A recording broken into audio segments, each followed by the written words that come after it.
वक्त है सहारनपुर की खबरों का। मैं हूं अतहर हुसैन। नमस्कार, आदाब। सहारनपुर कलेक्ट्रेट मस्जिद प्रकरण में माननीय सिविल न्यायालय द्वारा स्टे आदेश दिए जाने के बाद सहारनपुर के सभी लोगों ने इस फैसले का स्वागत करते हुए इसे न्याय, संविधान, अमन और भाईचारे की जीत बताया।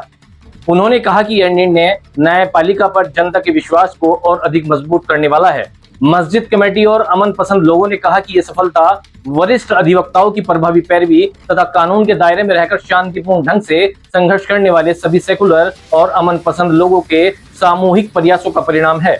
वहीं लोकतंत्र में न्यायालय सर्वोच्च संस्था है और हर पक्ष को कानून के माध्यम से अपनी बात रखने का अधिकार है। शहर के जिम्मेदारों द्वारा कलेक्ट्रेट मस्जिद कमेटी, मुकदमे की पैरवी करने वाले अधिवक्ताओं और इन पूरी कानूनी लड़ाई में सहयोग देने वाले सभी शुभ चिंतकों का आभार व्यक्त किया। साथ ही शहरवासियों से शांति, सौहार्द और भाईचारा बनाए रखने की अपील भी की गई।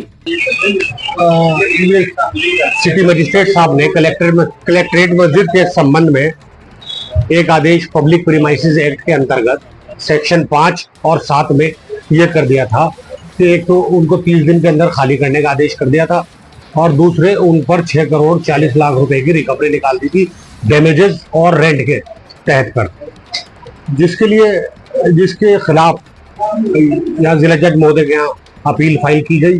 अपील एडमिट हुई।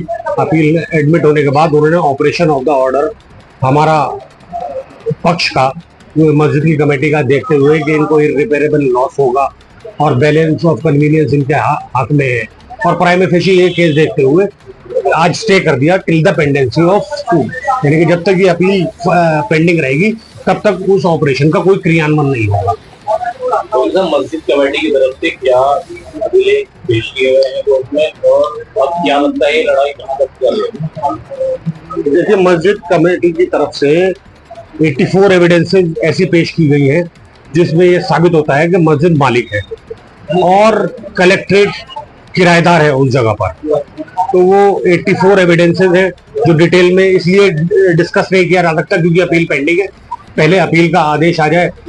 अपील का आदेश आने से पहले कुछ भी कहना मुनासिब नहीं होगा, लेकिन क्योंकि केस ये सरकार का था, सरकार ने अपने आप को मालिक साबित करने की कोशिश की थी और पब्लिक प्रीमाइसेस एक्ट के तहत केस किया था, जिसका बेसिक रूल ये है कि पब्लिक प्रीमाइसेस एक्ट में कोई भी संपत्ति तब खाली कराई जा सकती है जब ये साबित हो कि वो उसके मालिक है, गवर्नमेंट उसकी मालिक है, वो पब्लिक प्रीमाइसेस के अंतर्गत आता हो। और इस संबंध में उन्होंने कोई अपनी मिल्कियत का सबूत दिया नहीं था। तो अब जब जिला जज महोदय साहब के सामने यहाँ सबूत और कुछ साक्ष्य पेश किए गए जिसमें अपनी मिल्कियत के प्रमाण दिए गए